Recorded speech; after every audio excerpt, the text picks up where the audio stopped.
road supervisor of California, and Danny Henry walked forward as the meeting was closed on the platform like this where the men were all seated, walked down to put his arms around me, and he said these words, "Brother Branham, I hope this don't sound sacrilegious, but that could be made the 23rd chapter of Revelation, which is only 22 chapters in Revelation."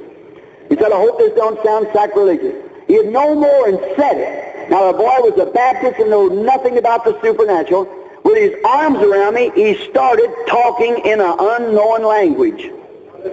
And when he got through speaking in an unknown language, there was a heavy-set, dark woman sitting right in front of me. She raised up, said, "That don't need any interpretation." She said, "I'm from Shreveport, Louisiana, or Baton Rouge, Louisiana." Said, "That is clearly French."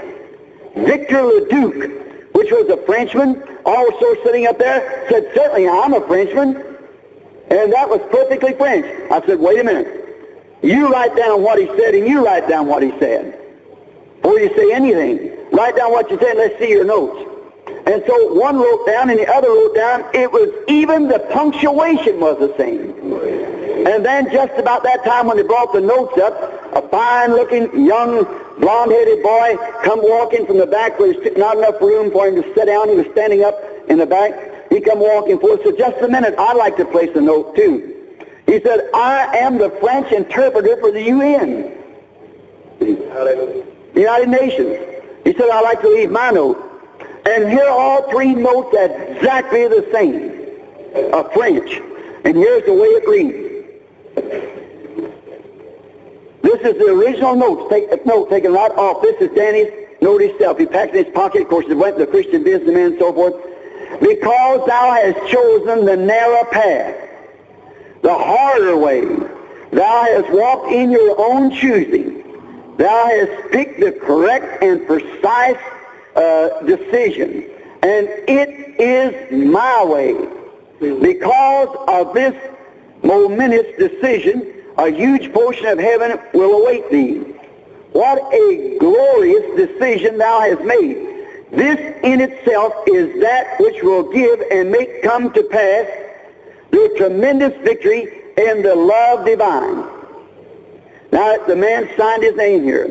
The above statement was interpreted by of Danny Henry prophesying over Brother Branham, given by three witnesses in the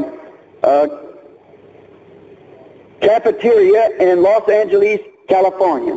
Now, this same young man that gave this prophecy, not knowing what he was saying, was in Jerusalem about a month ago. He had the privilege of going out and laying in the tomb where Jesus had died and was buried. And so while he was laying there, he said, I come up on his mind real strong, and he started weeping. Said how that it has been so hard for Brother Branham to stand against the world and these things in all churches. Like it was once said of one of the Billy Graham parts that we can see Billy Graham because all churches are united together for him. We see Oral Roberts, the Pentecostals. But how do we ever have anything that is contrary to what people have been taught? It's God. Good.